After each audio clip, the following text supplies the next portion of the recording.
three key components to bullying.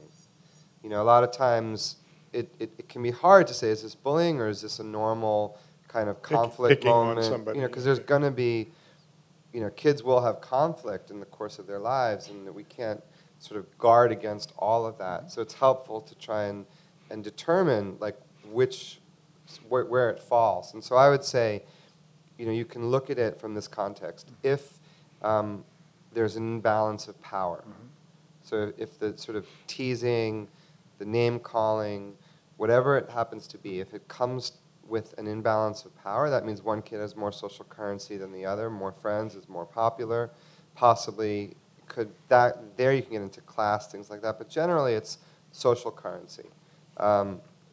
If there's intent, so if the person that's doing the bullying intends to be hurtful, wants to be mean, and the third is repetition. So when those three things are functioning or acting together, then it's clearly what you're looking at is a situation of bullying. Is this lack of understanding or lack of courage? How do you explain it? One of the most important aspects for me anyway, when I think about what a good education should entail, is a positive school culture and a positive school climate. Sure, there are some kids that bully because they are sadistic and they're definitely like on the spectrum of evil. And I think that that's a small percentage though. I think most kids that bully do it because that's how to win in the world that they are in. If within that school, it's a different way of winning. The kids that are winning and that are popular and are in charge are there because they are cruel and aggressive and bully, then a student who is a survivor or winner, who has those skills to interpret, which is what you want from your kids, will do that because that is the way to win.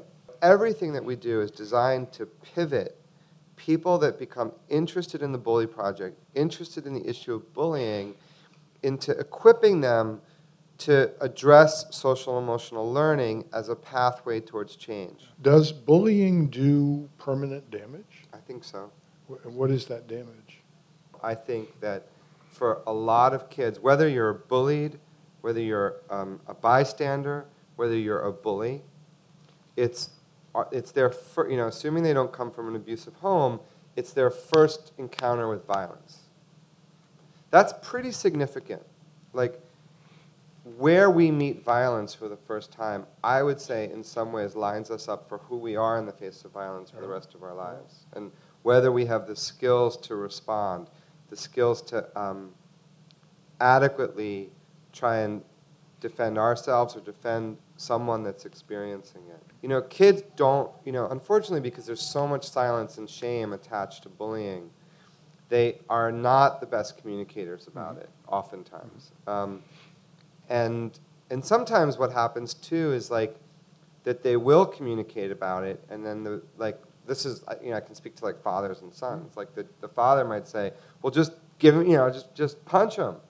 It's not necessarily the worst line of advice, but what then happens is that kid is already feeling like compromised, like they can't they're not good enough.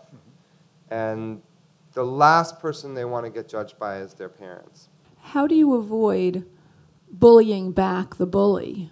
Yeah. So one of the pieces that's really important to the solution side of the conversation is restorative justice. Just how do you actually approach discipline from a way that's not just like you're suspended or you're expelled or you're going to sit in detention and sit with other kids being mean and nasty, but you're actually going to learn empathy. You're going to learn how to clean up what you've done. And that's a very different approach to discipline, but it's very important when we think about school culture and school climate.